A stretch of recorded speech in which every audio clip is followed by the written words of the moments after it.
I'm Dr. Robert Amato, and I'm currently a professor and cancer director at the University of Texas Memorial Hermann Cancer Center.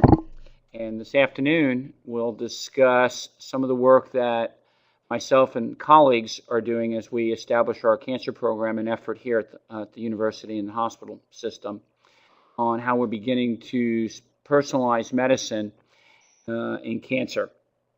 We'll go through, over the next 30 minutes, some slides with the focus on one predominant slide, as you'll see shortly, and then we'll open it up to 30 minutes of questions and answers.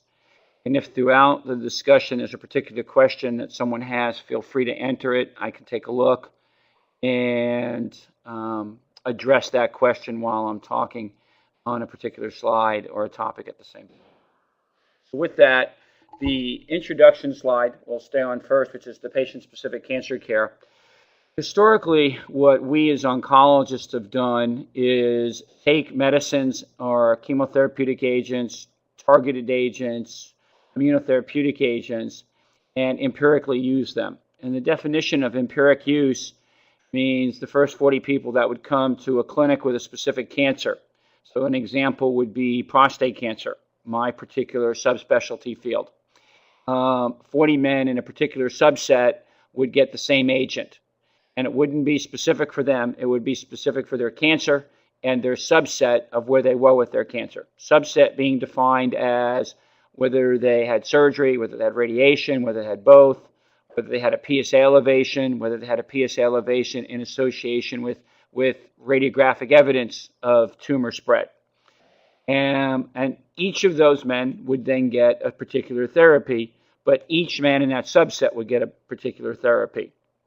And it may work or it may not work to influence their outcome in a positive way. What we've done over the last 8 months here is begin to truly take heart the personalized medicine that we all read about, but unfortunately is not occurring yet. And by that is we now look at the molecular profile of a particular tumor, whether it's archival tissue from a surgical specimen, whether it be the prostate, the kidney, the breast, colon, brain, any of the particular predominant tumors, and the list can go on. And we molecularly diagnose that. And what that means is we have the capabilities now with the team we've put together of looking at the pathways that permit a cancer to grow, how fast it may grow, and then we can sit down and develop a specific therapeutic effort for that individual's tumor and know which drugs are more likely to work, why chemotherapy might work, why chemotherapy would not work, really design the approach. We're already performing that in kidney cancer, we're performing that in prostate cancer, and we're beginning now to take it in the other various tumor systems with the faculty here at the University Memorial in our primary campus. And so that's the definition of our talk, patient-specific cancer care. And how that will be influenced now over the next several years as we start learning how to use the drugs that are approved and selecting them more appropriately than empirically, and how to use the potential research agents that are being developed in that fashion as well. Go to the next slide. Do that and really develop that clinical research effort and clinical effort does require a team. And I may be the face of the team today that you're listening to and having the capability of asking questions. However, it does require clinical pathologists. It requires research pathologists. And the word or the buzzword that both are promoting are proteomics, as well as we do discovery genomics, which complements our molecular diagnosing, so that we can learn at a genetic level as well how to select more appropriate therapies for each individual's tumor. So it requires a significant collaborative effort, a real working relationship between programs from the laboratory, the pathology laboratory, to our clinic, where we actually confront and visit with the patient and share the ultimate data to make decisions.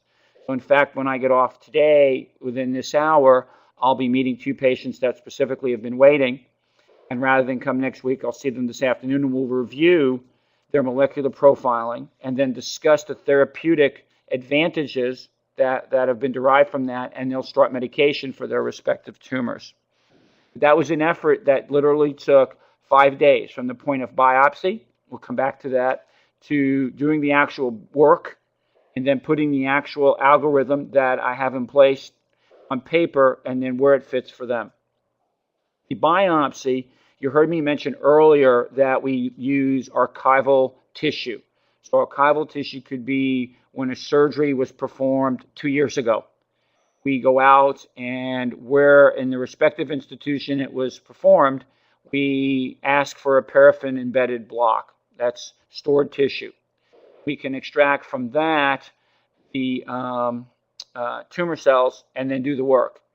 We prefer, rather than doing it on a primary, doing it on fresh metastatic tissue when we have that potential match. And then we actually compare. So for example, yesterday there was a kidney cancer patient in clinic, and she had her kidney that I could view, plus a primary biopsy of a bone metastasis. So now I have the two to compare, and they're different. And if I was to base therapeutic strategy decisions personalizing for her, and our team was, on her kidney itself, we would have made the wrong therapeutic choices because the bone tissue, where it's spread to, kidney cancer, has a whole different molecular profile, which is not uncommon and is expected because not every mutation that is in the primary actually is causing the spread of the cancer. And it's the spread of the cancer that we want to treat, not what was there in the original cancer.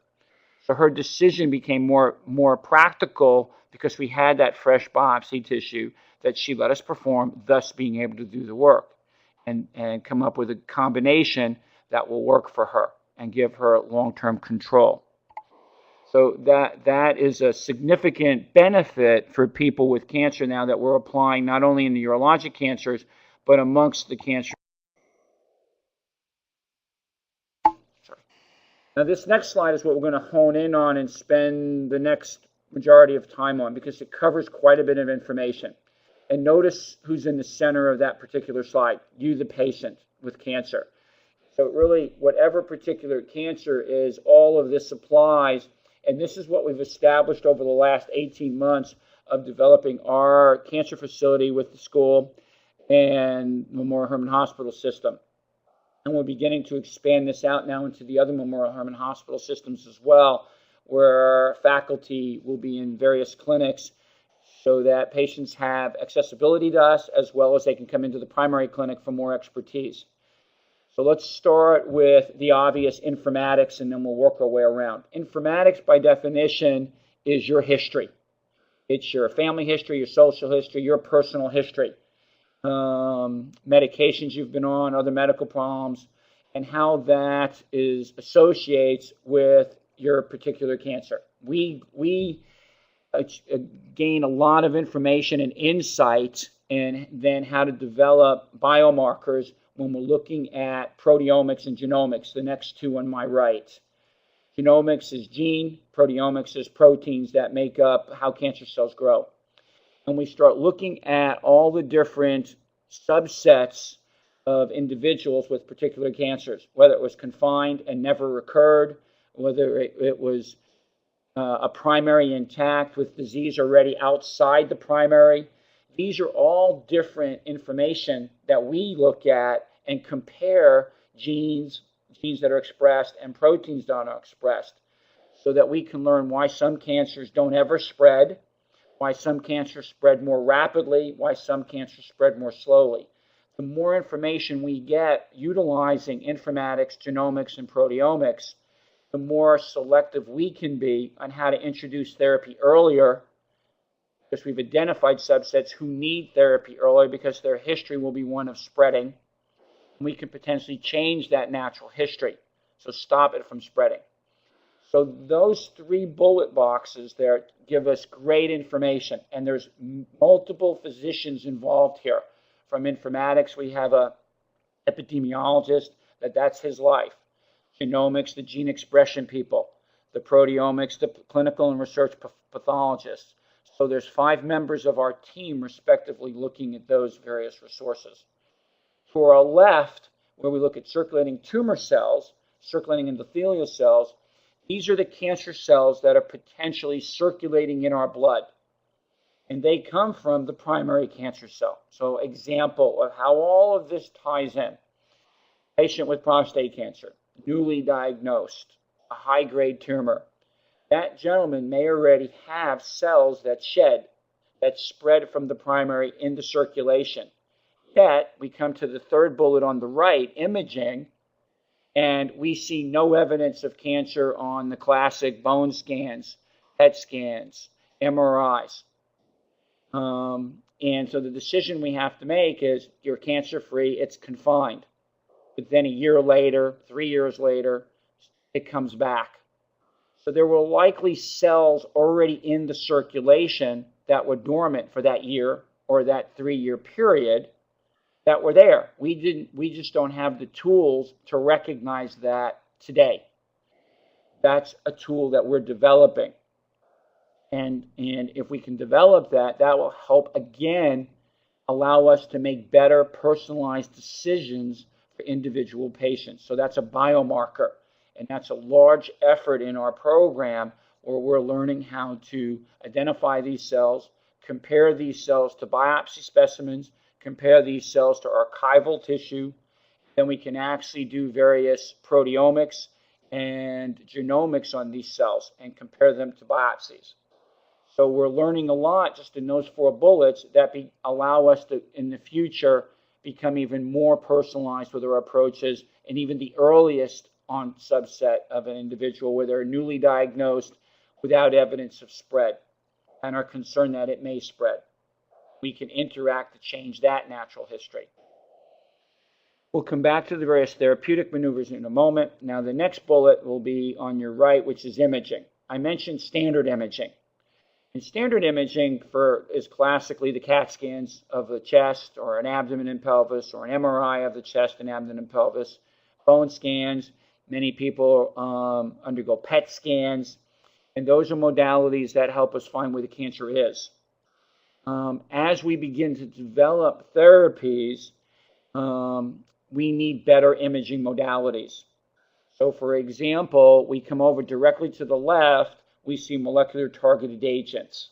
Molecular targeted agents are drugs that have been developed based on the understanding of the biology of a particular cancer. So that, and where that's come from is proteomics, the molecular profiling. So if we have an agent that blocks a particular pathway, blocks the vascular endothelial growth factor pathway, we would like to be able to develop a targeted image so that we can target that pathway and show how the medication is working that one's receiving.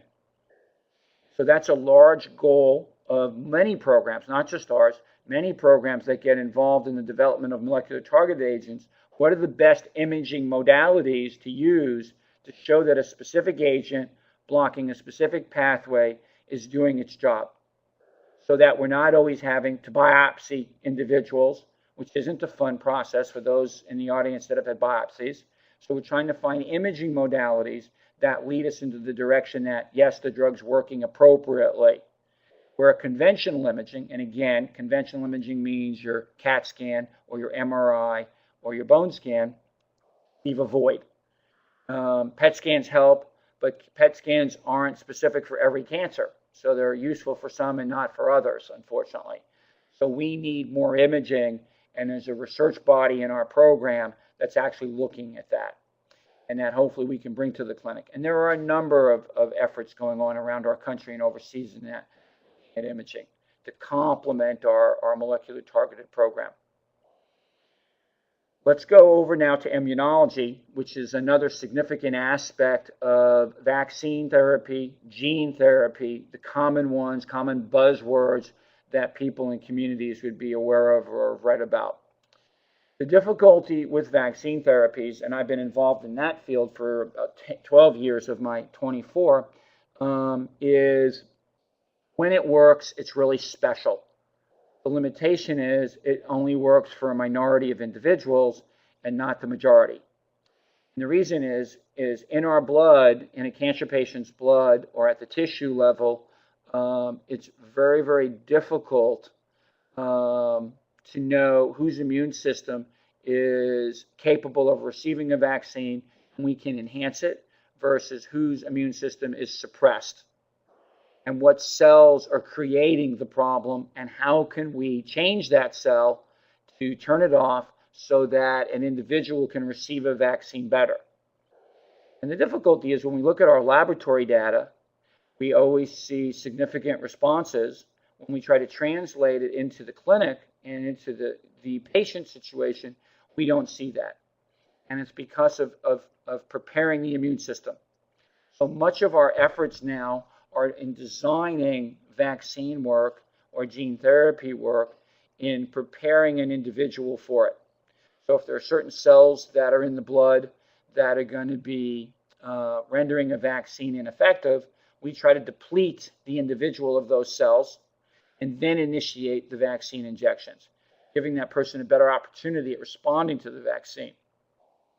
So we're learning to do that, at a tissue level. Come back to proteomics. We can actually look at the pool of what we call lymphocytes. These are cells that are around the cancer cells, and we can tell whether there's good lymphocytes there, bad lymphocytes, and then we can also match that in the blood, deplete the bad ones, so that we can then deliver a vaccine in a more favorable setting. We've also learned about laboratory parameters. So which laboratory parameters are important to have versus those that aren't an issue, and in selecting someone who's more likely to benefit from a vaccine than just give it the vaccine empirically to everyone and recognize the majority would not benefit. So those are efforts that are ongoing right now in complementing our targeted program with proteomics and how we actually now look at each individual's immune system and prepare them to receive a vaccine. Drug development to standard drug development, it's what we've done for the majority of our career, the faculty current as well. And by that, it is the classic chemotherapeutic agents. That always has a niche. What we try to do now with the proteomics, the molecular profiling, is identify what patient population of cells are growing more rapidly and in more of a cell cycle growth phase than those that are in a rest phase. Difficulty with chemotherapy when it doesn't work is we tend to give it to all comers and only to find out that the cells that we were trying to kill and attack are in an arrest phase. And if they're in a rest phase, chemotherapy won't work. It only works in a cycling phase. So you want to go after the individuals who we see have what we call a high mitotic index or a high proliferative index. And if they're proliferating, then it makes sense to offer a chemotherapy as part of the combination because you're going to be more likely to kill those cells, which is the goal, than in a population that are in arrest, that aren't cycling, that you can't do damage with. And you just went through various side effects, but you didn't have the benefit or the efficacy, therapeutic benefit, which is what we are after. So drug development there complements, again, our proteomic structure. So it all goes back to what's happening in the tissue level. And if we can identify that in the biomarker level with circulating tumor cells, we now have advantages here of selecting drugs appropriate. Stem cell research, the reason that's critical, and it's not what most people think, I leave stem cell there, but it really is a word that many times bothers me because it's really what we're after is the cancer initiating cell. We have a group of researchers at the Institute of Molecular Medicine that we collaborate with, the university, that are helping us define that. And so that's in direct correlation with what we're trying to isolate in the circulation. Many times we're very good at killing the ancillary cancer cells or controlling the ancillary cancer cells. But it's the stem cell that we're not creating damage to. So when we have a nice response, people go into a significant remissive state, and then it comes back at a particular time frame, it's because we didn't get rid of the stem cell, that cancer-initiating cell, and it's allowed to proliferate again. We need to identify those cells, and each cancer will have a different cancer-initiating cell population. So that's the genomics part, and that's where the informatics part comes in. We start looking at horizontal information of when a patient was diagnosed with cancer, where they are in their cancer stages. We start seeing certain genes. When we look at the cells we're identifying in the blood and in the tissue, at metastatic tissue, we begin to see the similarities. Now we're looking at the potential of identifying a cancer-initiating cell. And then we can look at the gene of that cancer-initiating cell, the profile molecularly of that cancer-initiating cell, and develop a therapeutic agent. We have the capabilities in the university to complement that because we have a Texas Institute for Drug Development, of where once we identify a particular target, we can actually go to them and say, we need an agent to block this particular target. So again, that's why this slide is so critical, because it impacts patient care significantly. But in order to do that, there's team members involved in each one of those bullets that go back and forth to the patient. It's not just one physician. It's the team of scientists, clinical scientists, research scientists that are involved, pathologists, radiologists that are involved in this process that help us come to these conclusions that allow us to develop better therapeutic strategies. So for us right now, we'll kind of summarize in the next slide, next two slides. We clearly look, obviously, at gene expression profiles. That's genomics. We look at the pathways of how that cancer developed, why it progressed, why it did not respond to therapy. The why it responded is equally as important to why not, because we have to compare that and figure out why someone benefited to one of those strategies, whether it's immunotherapy strategy, again, vaccines, molecular targets, blocking proliferation or blood vessels, chemotherapy, radiation therapy, why some cells are resistant, why some cells are more sensitive, so we can learn how to take a resistant cell and make it sensitive. So we have a candidate coming down for the lab who actually is discovering a gene in Boston. And that gene is associated with cancer spread. So if we can turn off that gene in a primary prostate cancer, breast cancer, we can turn that gene off, we recognize that in tissue, we can stop that cancer from spreading.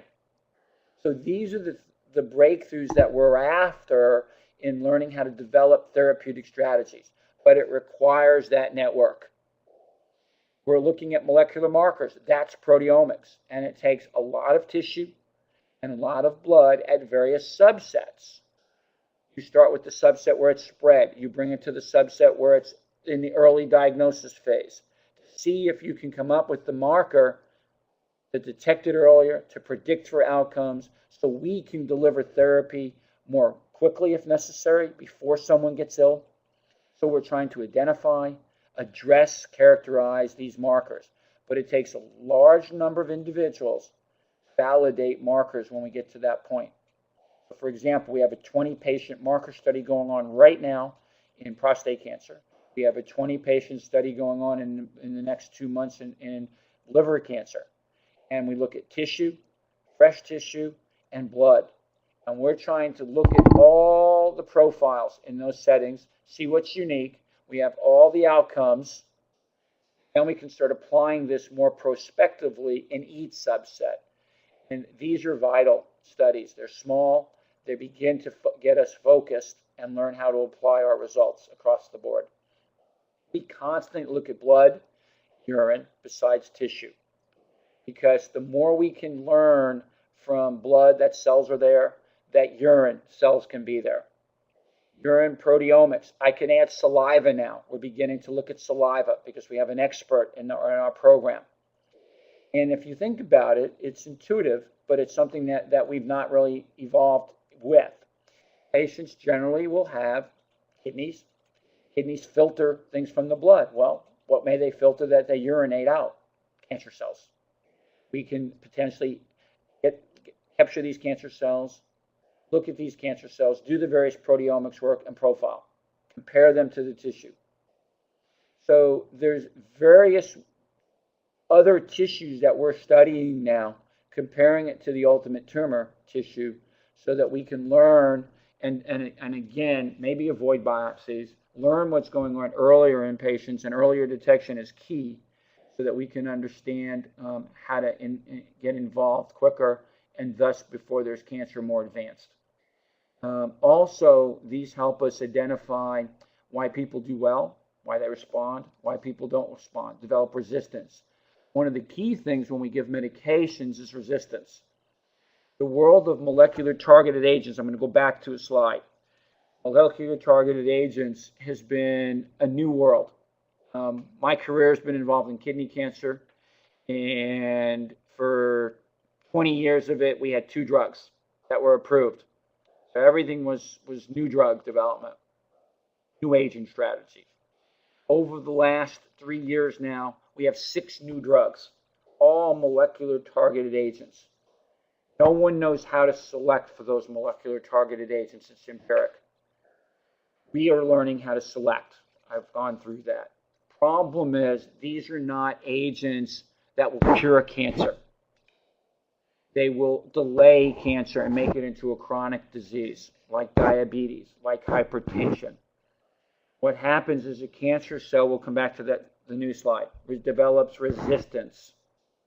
It adapts to what we're blocking. So if one drug blocks 3 pathways, the cancer cell over time could be 18 months, time could be 3 years, time could be 6 months, depending on the circumstances.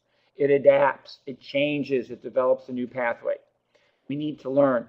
That's where the blood comes in, the urine comes in, or rebiopsying and saying, okay, what's different from the previous biopsy? What did the cancer cell do now that we have to adapt to? So our program is adapting to the cancer environment change so that we can then offer the next agent or add to the agent that was successful, but now the tumor is finding a way to get around it and progress. So these are all part of our effort now amongst my colleagues and I to develop these personalized adaptive strategies. And we actually have grants that follow that particular title or that name. Our next slide, that's just basically of how to use these agents either as a single agent or combination. Just 2 nights ago when we were at dinner with the young faculty member we were inviting down to recruit for the lab, one of the comments from one of the senior faculty members at the Institute of Molecular Medicine I found very intriguing. And he basically said, you know, Bob, what we have to do better is rather than use new agents and constantly, try to just develop new agents empirically, we need to learn how to use the agents that are approved. And that was a great comment, in fact, an outstanding comment from a scientist who's been around for more than 30 years, who really gets it, that there are agents out there. We just need to learn how to select the proper use of these agents. And we can learn to use them alone or sometimes in combination. So, for example, we're taking agents now that you're familiar with, metformin, a diabetic drug, melatonin, a neurohormonal slaping agent. They have cancer-fighting properties that are very significant, and learning how to use agents that have been approved for other indications in the cancer world and how to combine them with known cancer agents. That's our priority in our group. Same time, we also have an interest of looking at vaccine work or viral therapy or gene therapy. That's all under the auspices of immunotherapy category, how to augment the immune system. Ongoing targets and ongoing chemotherapy efforts, and developing various strategies to put them in combinations. There are actually some efforts going on now with the clinical faculty. So with that, I'll open it up to questions over the next 30 minutes and entertain.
Okay.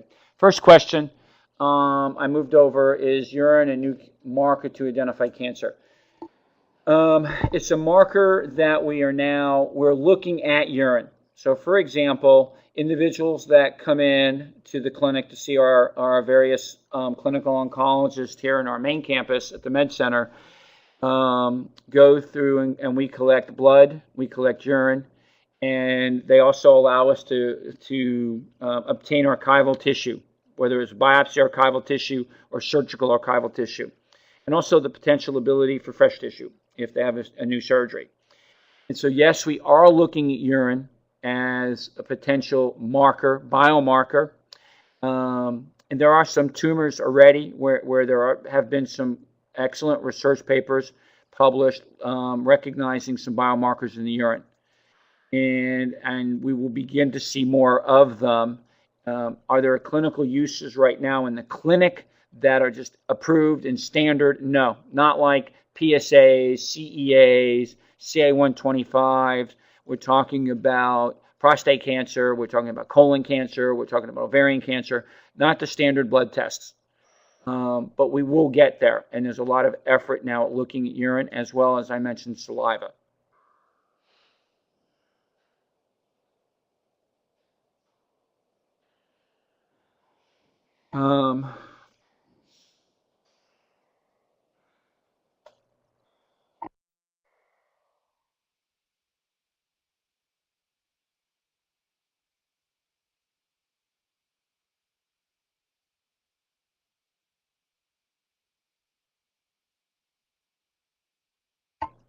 All right, so the next question, actually two came on, so let's identify the latter, and then we'll come back to the first one. Do you have other treatments such as high-dose vitamin C and oxygen therapy? No, not in our clinical facility. Do we have therapies utilizing either modality? One of our colleagues does use thermal energy. She's been using it for over 20 years in combinations with chemotherapy for solid tumors. Some of the specific solid tumors would be head and neck, lung, and colorectal, pancreas, where there's been shown some real synergistic benefits. There's also some complements with radiation therapy and some of the therapeutic options that I've mentioned with some of our radiation therapy colleagues. But no, we don't offer in our facility either of oxygen therapy or vitamin C therapy. Next question is regarding triple negative stage diagnosed breast cancer, recurrence, chemotherapy. PET scan shows involvement in nodes in the chest, rib involvement, so thus bone involvement. What are the treatment options? Well, first, I would need to know the chemotherapeutic options you've been on, various targets, receptors, meaning chemotherapeutic receptors. And that's one thing that we would do, get tissue. We have a big interest in triple negative.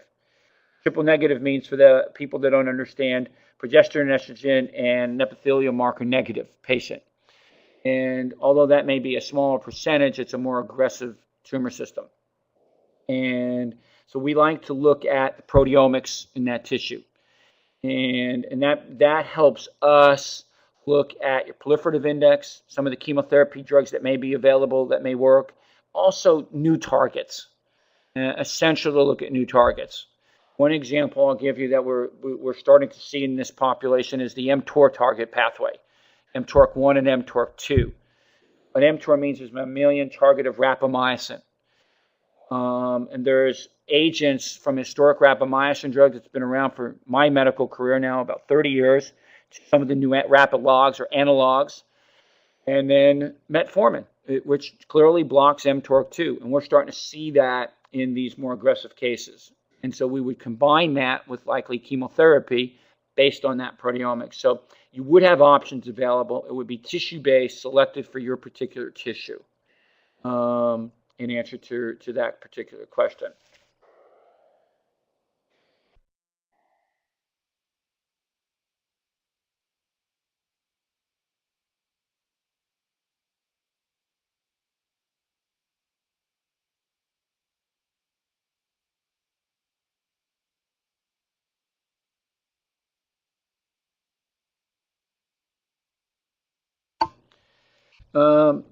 Another question, is this type of patient-centered care available only for those who have been diagnosed early? No. In fact, Right now, majority of individuals we see are those that have metastatic or spread of cancer involvement. And so we're going after biopsies of the metastatic tissue and developing these specific patient care approaches for that individual. So like when I leave here, both patients were metastatic, both patients had metastatic biopsies, and both are going to get therapy for their proteomics, their molecular profiling. We are moving it into the earlier setting, looking at long-term horizontal data, looking at the differences in protein expression and gene expression versus an outcome. So we can start identifying individuals. For example, there is an overabundance of prostate surgery in this world. And there are going to be men who can be observed and never have an issue with their cancer, and it'll be organ confined until something else happens. There'll be a group who will be cured with their local therapies, whichever local therapy, whether it's surgery, radiation. There'll be a group that will be defined as being spread. And we're trying to identify these three groups. And if we can, then that will change the natural history of their early disease setting, where we can introduce earlier therapy to change that outcome. So these are strategies that we are utilizing in the early setting. But we apply the majority of our proteomics work right now in the metastatic setting.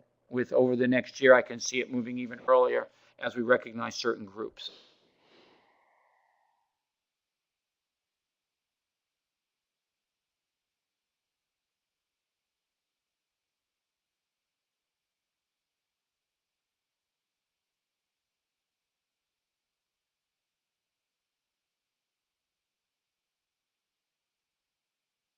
Next question is, does urine and or saliva indicate what cancer or where it originated from? No, no. That's where we still need the imaging tools, tissue diagnosis. What we're using there is in the saliva, we're looking at various immunotherapy pathways. So we're looking at immune surveillance pathways, what's upregulated, meaning what's there, what's not there, so we can basically get information of who would do better with the vaccine approach versus who might not, and how we might be able to help them do better with the vaccine approach.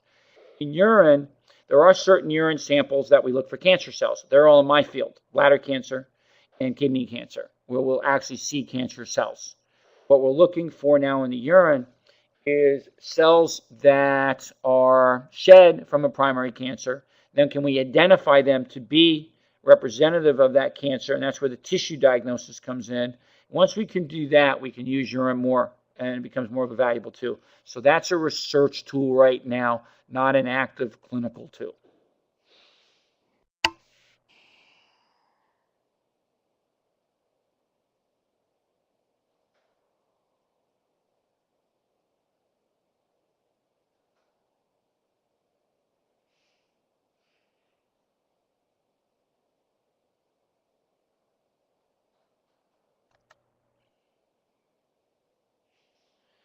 Okay, the next question is, how prevalent is personalized medicine, and can most oncologists offer this type of treatment?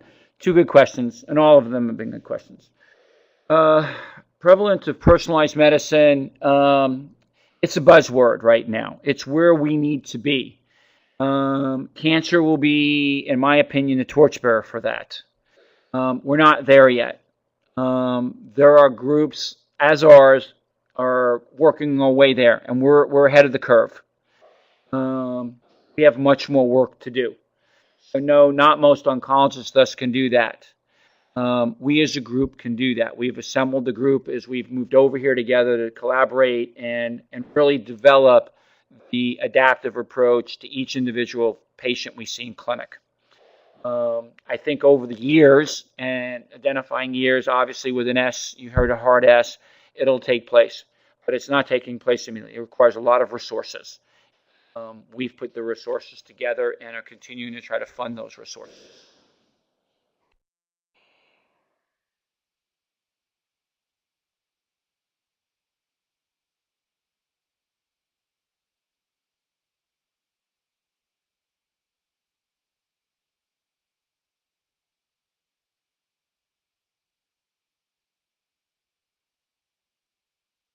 Okay, I have a scenario question. Female, advanced breast cancer, bilateral mastectomy, so both sides, adrenals removed, chemotherapy, radiation, currently on a chemotherapy drug, Red Devil, which likely would be atrimicin. States that the cancer will kill her eventually. Question is, Red Devil the final option? I understand it's severe. Will chemo continue indefinitely even if remission occurs? So a couple of questions to dissect here from the history. One, they're presently on a chemotherapeutic agent, have been on previous. So your first question, or your latter question, which is the easier of the two, will chemotherapy continue indefinitely? Chemotherapy in any particular solid tumor cancer or liquid cancer is very hard for an individual to take indefinitely. The compromises of chemotherapy, the quality of life changes, the various side effects that are associated with it. No individual, Superman, Superwoman, can take chemotherapy indefinitely. So there generally comes with a finite number of courses. Generally, how I look at it in my career is you use therapy until you reach your maximum benefit. And the maximum benefit is derived, whether it's from biomarkers, whether it's from radiographic studies, or a combination of the above. And then once you reach your maximum benefit, you allow that individual to have a break. And hopefully that break is of a reasonable duration of time. That's always the goal and hope and prayer. Answer to the first question, chemotherapy. Yes, they are more severe side effects. They're more aggressive agents, if you would. Is that the particular final option? Again, like a previous question, that's a hard question for me to address with limited information, and I know that you've put the information that we're aware of without making it too individualized. Not knowing the previous drugs, marker status in this situation, it would be hard to say no. And again, some of the things we're doing when we look at tissue, we can identify other pathway alternatives that we then can offer options.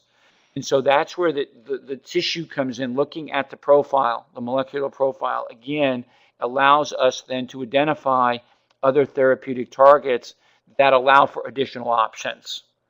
And so I'll give you an example, and maybe this will help put it in perspective. Kidney cancer individual that I see from another city comes in. He's been a patient of mine for 9 years, which already speaks for longevity. Metastatic kidney, life expectancy between 11 and 15 months, okay, on average. So he's 9 years with metastatic involvement. Lung, lymph node, bone, kidney, other kidney, adrenal, multiple areas, big stuff. And he's been through every therapeutic option that I could offer, whether it was in prior research studies to clinical drugs that are available, and some a second time around. Developed a scalp metastasis, which is on the head. And when he called me, I said, don't have anyone touch it. Come here and let me have it.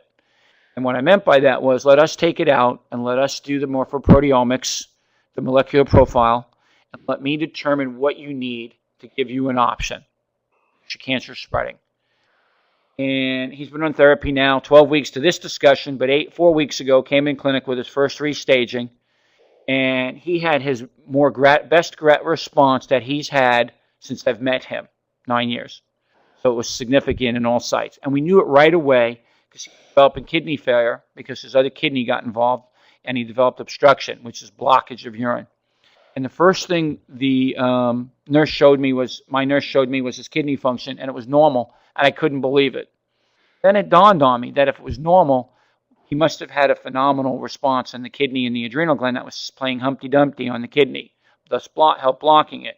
And he did, in fact. And he had a response in every site, much to the amazement of the radiologist, because they called and said, what are we doing? Those are good phone calls when the radiologist goes, wow, that's pretty good. That's selection. He got on drug he got on a novel therapeutic agent that he didn't know existed, and another agent, and the 3 drugs that he's taking orally haven't affected his quality of life. He's functioning with his family, and he's now had a nice response at week 8. Now, will that be ongoing? Obviously, that's our goal. And if we have to adapt by getting additional tissue, as I mentioned in the 30-minute discussion part, then we'll do that. So that's an example for your breast example. That's what looking at the tissue can help us with and define better for those particular cancer cells for that particular individual. That's your personalized medicine approach.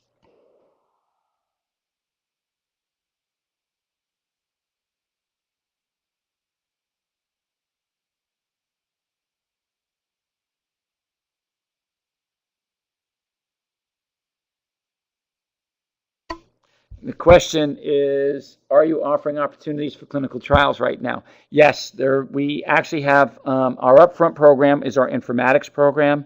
Our second program is our tissue, blood, and urine program for all the different tumor systems.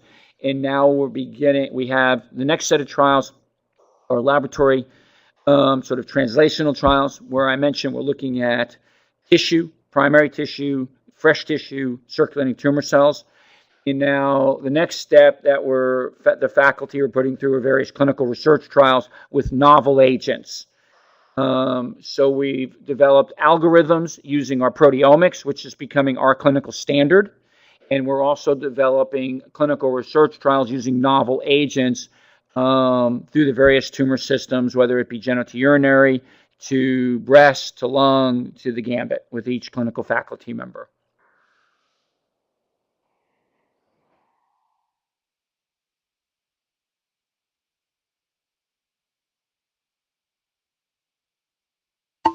If there's other questions that one might have in the audience, if you would, please define them for me, and I'll be happy to answer.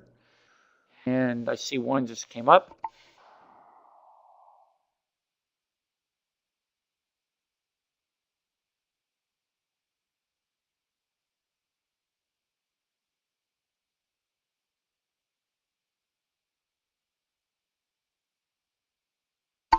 Okay, excellent question as well.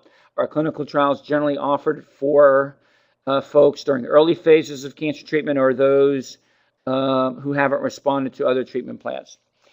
Good question. Historically, involving clinical trials, it's always towards the end subsets. So I don't like to use the word end stage, and it's sort of the timeline of when you are more sick with your cancer.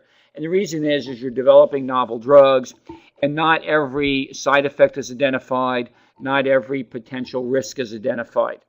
And so generally individual families prefer to take a novel agent, recognizing not every side effect is identified in a later stage of cancer, as opposed to an early stage of cancer.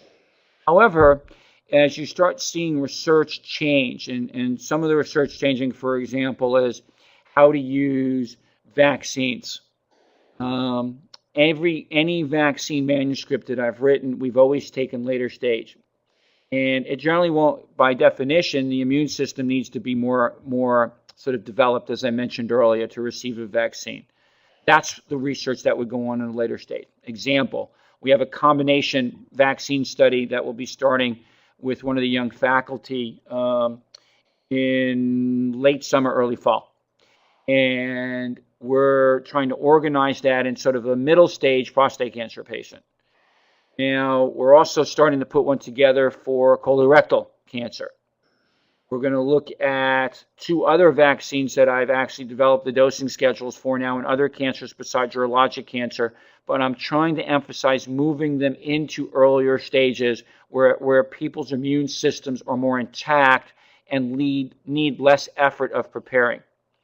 So it depends on the strategy. And the reason you can move vaccines up earlier is because they have less side effects than chemotherapeutic agents, than some of the molecular target agents. Although we're starting to look at now, as we identify patients who we believe will be at risk of developing disease after their organ-confined disease was removed, we can offer them these agents based on their proteomics. So that is a big strategy. I'll just keep emphasizing that on our research meetings and our working group meetings. And so we do have plans to move these type of agents up earlier. Are they being done right now? They are in certain large trials, all those phase 3 trials, where you're at risk of getting a placebo versus the drug. Not trials that we participate with here, but trials that are out there. But again, they're empiric. That means everyone will get the drug irregardless of their molecular profile. We're trying to get away from that, obviously, here and be more prospective, meaning doing it when you're with us and not retrospective after the fact when you've already received them.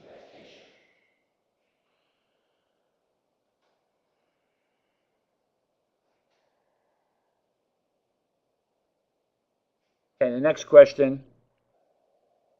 Is there an average time spent on treatment after initial diagnosis? For out-of-towners, is the treatment continuous or intermittent? Need to travel back and forth? Okay, so there's 3 questions in this next question. Time on a treatment from the initial plan of therapy is, again, dependent on outcome. I have individuals who have been on a drug that I initiated development in phase 1, phase 2. It went through phase 3 in an international trial, became approved. They're still on it from the phase 1, 2, years. The reason is they're tolerating it well. It's controlling their cancer. There's no reason to stop. Then I can give the example that someone was on it for 18 months, someone was on it for 6 months. It's based on the cancer control. As long as there's good cancer control, the quality of life is good on the agent, then there's no reason to stop. But it's a balance, and that's an effort between the family, the patient, and their physician. For out-of-towners, is treatment continuous or intermittent? It's more or less, depending on the approach, can be continuous. Many of the molecular targeted agents are continuous. It's a continuous blockade of a pathway. Intermittent treatments are generally chemotherapeutic treatments. Some vaccine treatments are with intermittent schedules as well. Need to travel back and forth. There is a need to travel. We, as a group, and I try to teach the faculty how I've done it over the years, is to work with home base.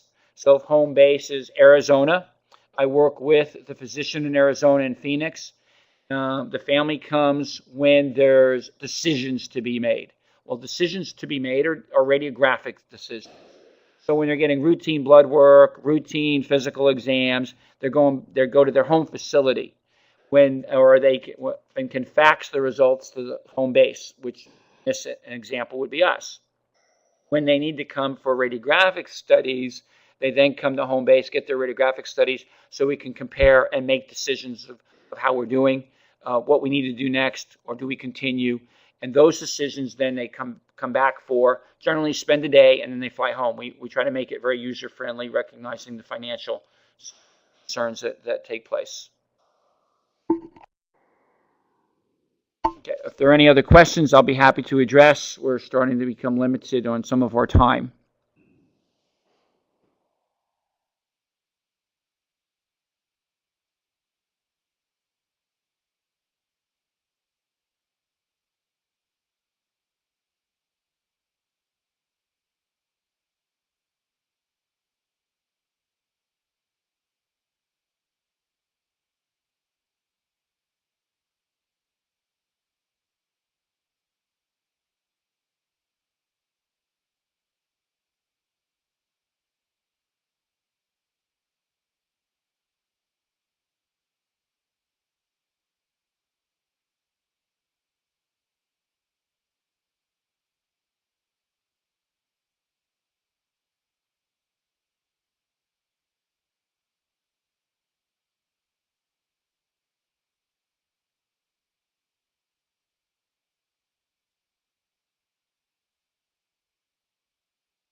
Okay, we have another question that I'm going to move to our box for those to see.